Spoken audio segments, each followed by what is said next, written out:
Hello everyone, welcome to chemistry classes. Last video में हमने mole concept के बारे में समझा था। हमने ये समझने की कोशिश की थी कि मोल एक्चुअली क्या है, उसको कैसे डिफाइन करेंगे। आज जो भी हम डिस्कस करेंगे वो होगा मोल कॉन्सेप्ट पे based questions. So let's start. First question है हमारा, calculate the amount of carbon dioxide that could be produced when 1 mole of carbon is burnt in air, 1 mole of carbon is burnt in 16 gram of dioxygen, and 2 moles of carbon are burnt in 16 gram of dioxygen. So, क्या पूछा गया है हमसे कि हमें ये बताना है कि जब हम कार्बन को एयर में बर्न कर रहे हैं या in the presence of oxygen burn कर रहे हैं तो कितनी कार्बन डाइऑक्साइड प्रोड्यूस हो रही है वहां पे। सो फर्स्ट पार्ट क्या है, जब हमने क्या लिया है 1 मोल कार्बन डाइऑक्साइड लिया, उसको एयर में बर्न किया है।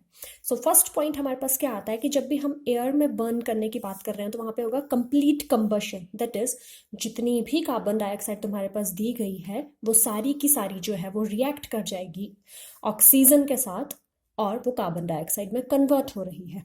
सो अगर हम देखें एक carbon dioxide 1 mole carbon dioxide जो हमने लिया है वो क्या करेगा, एग्जैक्टली 1 मोल ऑफ ऑक्सीजन के साथ रिएक्ट करेगा and it will produce 1 mole of CO2। अब हमें एग्जैक्टली अमाउंट बताना है। सो हमने लास्ट वीडियो में रिलेशंस पढ़े थे कि 1 मोल अगर हमें पार्टिकल्स काउंट करने हैं तो वो किसके इक्वल होगा या उसके मास के किसके इक्वल होगा। सो हम अगर मोल्स में बात करें तो एक कार्बन डाइऑक्साइड जब 1 मोल ऑक्सीजन के साथ रिएक्ट कर रही है तो एग्जैक्टली 1 मोल कार्बन डाइऑक्साइड का प्रोड्यूस कर रही है। And we also know that 1 mole of carbon dioxide is equals to 44 gram जो उसका मॉलिक्यूलर मास होता है। सो इट मीन्स जब 1 मोल कार्बन डाइऑक्साइड रिएक्ट करेगा एयर की प्रेजेंस में तो वो प्रोड्यूस करेगा exactly 44 gram of carbon dioxide. Now come to the next part.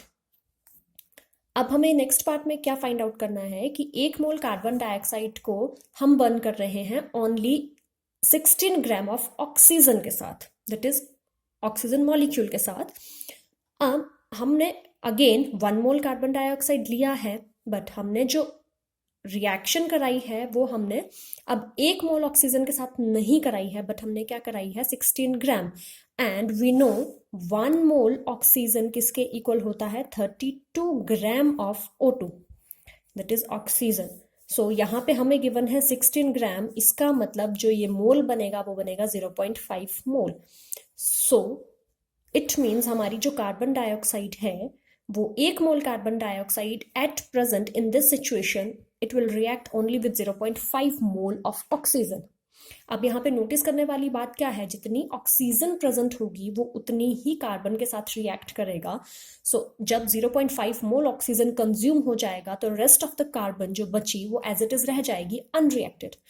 इसका मतलब हमारे पास क्या होगा, 0.5 मोल जो ऑक्सीजन है वो सिर्फ और सिर्फ 0.5 मोल कार्बन के साथ रिएक्ट करेगी and it will finally produce 0.5 mole carbon dioxide. So हम क्या बोल सकते हैं कि जब 16 ग्राम ऑफ ऑक्सीजन या 0.5 मोल ऑफ ऑक्सीजन को हमने रिएक्ट किया कार्बन के साथ, उन दोनों की रिएक्शन कराई तो हमें फाइनली जो कार्बन मिलेगी that is 0.5 mole and in terms of mass it is equals to 22 gram. Now next part is, अब हमने क्या किया, कार्बन के मोल्स इंक्रीज कर दिया। अब हमने ले लिए 2 मोल्स ऑफ कार्बन और उनको हमने बर्न किया in the presence of 16 gram of dioxygen. अब जो ये आपका सेकंड एग्जाम्पल था, सेकंड क्वेश्चन था और थर्ड क्वेश्चन था, उसमें क्या चीज नोटिस करने वाली है कि हमने ऑक्सीजन एग्जैक्टली उतना ही रखा है, हमने सिर्फ कार्बन का अमाउंट चेंज किया है। बट जब तक हमारे पास ऑक्सीजन अवेलेबल होगी, जितना अमाउंट ऑक्सीजन का अवेलेबल होगा वो उतने ही कार्बन के साथ रिएक्ट कर पाएगा। Rest of the carbon again हमारा अनरिएक्टेड रह जाएगा। सो इस क्वेश्चन में भी क्या होगा, जब 0.5 मोल ही हमारे पास ऑक्सीजन के प्रेजेंट है तो वो ओनली 0.5 मोल ऑफ कार्बन के साथ रिएक्ट करेगा एंड 1.5 मोल रेस्ट जो हमारे पास कार्बन है वो अनरिएक्टेड रह जाएगी। So it will again produce 0.5 mole of carbon dioxide. So यहाँ पे ये जो ऑक्सीजन है ये एक्ट कर रहा है as limiting reagent. Limiting reagent क्या होते हैं? जो within the reaction fully consumed हो जाते हैं, और रिएक्शन कितनी कंप्लीट होगी वो डिपेंड करेगी उन रिएक्टेंट की कंसंट्रेशन पे। सो अगर हम सेकंड एग्जांपल देखें एंड थर्ड एग्जांपल देखें, तो जो सेकंड में था हमने बेशक कार्बन का 1 मोल लिया था और थर्ड में हमने 2 मोल्स लिया था, बट क्योंकि हमने ऑक्सीजन फिक्स रखी थी 0.5 मोल, तो हमें दोनों केसेस में 0.5 मोल ऑफ कार्बन डाइऑक्साइड ही मिली। आई होप इतना आप लोगों को क्लियर हो गया होगा। So now move to next example. अगर आपको कोई कंपाउंड दे दिया गया है, कुछ अमाउंट दे दिया गया है उस कंपाउंड का, और उस कंपाउंड में से बोला है कि पर्टिकुलर एलिमेंट के मोल्स या एलिमेंट का अमाउंट निकाल के बताओ कितना है, उसी पर बेस्ड ये नेक्स्ट क्वेश्चन है, that is how much copper can be obtained from 100 gram of copper sulphate. क्या करना है हमें 100 ग्राम कॉपर सल्फेट दे दिया गया है, हमें निकालना है कि इस 100 ग्राम कॉपर सल्फेट से अगर हम कॉपर निकालना चाहें तो हमें कितना अमाउंट ऑफ कॉपर मिलेगा। सो वी नो कि जो 1 मोल ऑफ कॉपर सल्फेट है, सबसे पहले हमें क्या देखना है कि 1 मोल कॉपर सल्फेट में एक्चुअली कॉपर कितना प्रेजेंट है। सो अगर हम फॉर्मूले के अकॉर्डिंगली देखें तो 1 मोल कॉपर सल्फेट में हमारे पास 1 ही मोल कॉपर प्रेजेंट है। एंड जब आप मॉलिक्यूलर मास फाइंड आउट करोगे कॉपर का, तो 1 मोल ऑफ कॉपर किसके इक्वल होता है? 159.5 gram of copper sulphate. And we know 1 mole of copper is equals to 63.5 gram of copper. So 1 mole copper sulphate में 1 मोल कॉपर प्रेजेंट है। सो इन terms of मास अगर हम बात करें तो it means 159.5 gram copper sulphate में हमारे पास 63.5 ग्राम कॉपर प्रेजेंट है। सो अगर 59.5 ग्राम कॉपर सल्फेट में 63.5 ग्राम कॉपर प्रेजेंट है, सो 100 ग्राम में कितना होगा? 63.5 divided by 159.5 into 100, and finally by solving we get 39.8 gram copper. So it means अगर हमें 100 ग्राम कॉपर सल्फेट दिया गया है तो उसमें कॉपर कितना प्रेजेंट होगा? ओनली 39.8 ग्राम कॉपर प्रेजेंट होगा। ओके, नेक्स्ट क्वेश्चन इज, हमें अगेन एक कंपाउंड दे दिया गया है और हमें हर एक एलिमेंट का पता करना है कि हर एक जो उसमें एलिमेंट है वो उसके कितने मोल्स प्रेजेंट हैं या कितने मॉलिक्यूल्स प्रेजेंट हैं। So question is in 3 moles of ethane, calculate number of moles of carbon, number of moles of hydrogen and number of moles of molecules of ethane। Question क्या पूछा गया है? पहले 2 parts में हमें सिर्फ मोल्स निकालने हैं कि अगर हमें 3 मोल ईथेन दे दिया गया है तो उसमें कितने मोल कार्बन के प्रेजेंट है, कितने मोल हाइड्रोजन के प्रेजेंट है। But in third part we have to find out number of molecules that are present in ethane. So अगर फॉर्मूला फोकस करें तो 1 mole ethane contains 2 moles of carbon and 6 moles of hydrogen. So अगर हमारे पास 1 मोल C2H6 में 2 mole carbon के present हैं, तो हमारे पास क्वेश्चन में क्या पूछा गया है? 3 मोल्स ऑफ ईथेन, तो 3 मोल में हो जाएंगे 6 मोल ऑफ कार्बन एटम। एंड जब हमसे पूछा गया है 1 mole of hydrogen, 1 mole of ethane में कितने हाइड्रोजन प्रेजेंट हैं, तो अगर 1 मोल में हमने देखा 3 मोल हाइड्रोजन के प्रेजेंट थे, सो 3 मोल में कितने हो जाएंगे? 3 into 6 that is equals to 18 mole of hydrogen. Now next part जिसमें हमसे पूछा गया है number of molecules of ethane कितने प्रेजेंट हैं।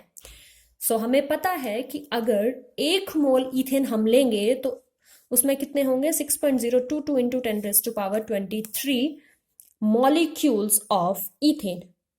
सो अगर हमें 1 की जगह 3 मोल दे दिए जाए तो it will contain 3 into 6.022 into 10⁻23 molecules of ethane. Important thing is that कि हमें क्वेश्चन में ये देखना है कि मोल्स फाइंड आउट करने हैं या मॉलिक्यूल्स या फिर एटम्स फाइंड आउट करने को बोला गया है. Now next question is which one of the following will have largest number of atoms. आपको 4 एलिमेंट्स के लिए बात की गई है, gold, sodium, lithium and chlorine. इन चारों का हमने 1-1 ग्राम ले लिया है, बट हमें फाइंड आउट क्या करना है कि एग्जैक्टली मास के अकॉर्डिंगली हमने 1 ग्राम लिया है, बट कौन सी वाली एलिमेंट में सबसे ज्यादा नंबर ऑफ एटम्स प्रेजेंट हैं. So let's start.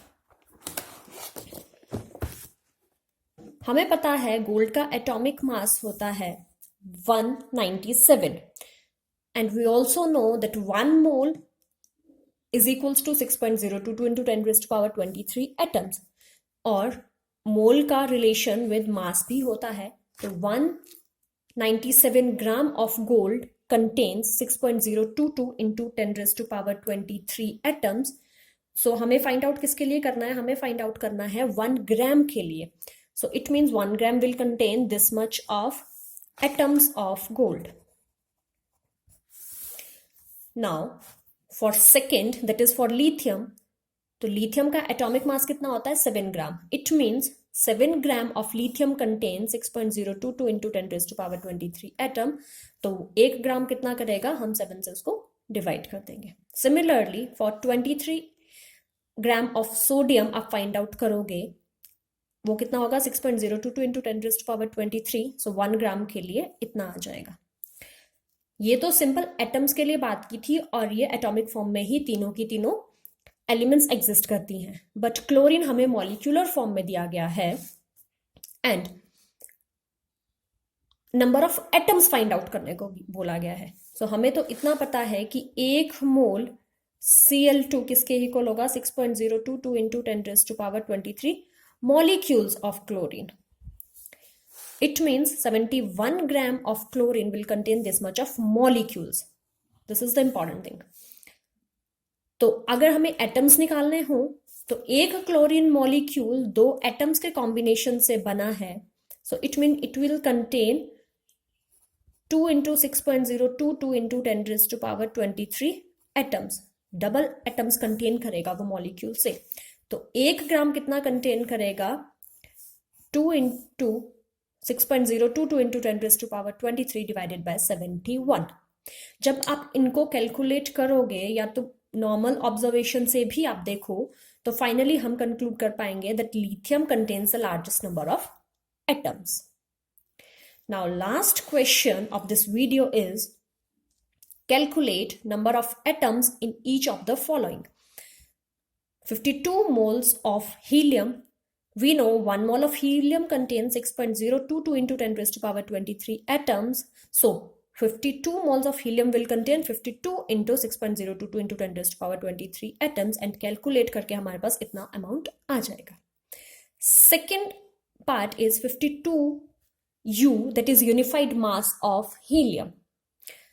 So we know 1 atom of helium, या जो हम एटॉमिक मास की बात करते हैं, अगर हम ग्राम एटॉमिक मास की बात ना करें तो सिंपल एटॉमिक मास की बात करें तो वो हीलियम के लिए कितना होता है 4U, that is 4 unified unit, या इसको 4AMU भी लिखते हैं, that is atomic mass unit.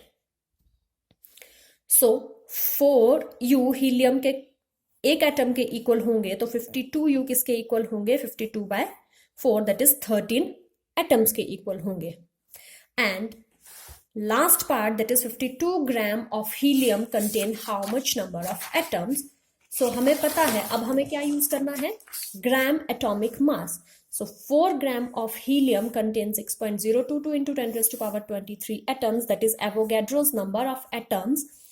So 52 gram will contain 6.022 into 10 raised to power 23 into 52/4 and it will come out to be 7.82 into 10 raised to power 23 atoms. So आज की video के लिए इतना ही. नेक्स्ट वीडियो में हम नए टॉपिक पे discussion करेंगे. Thank you.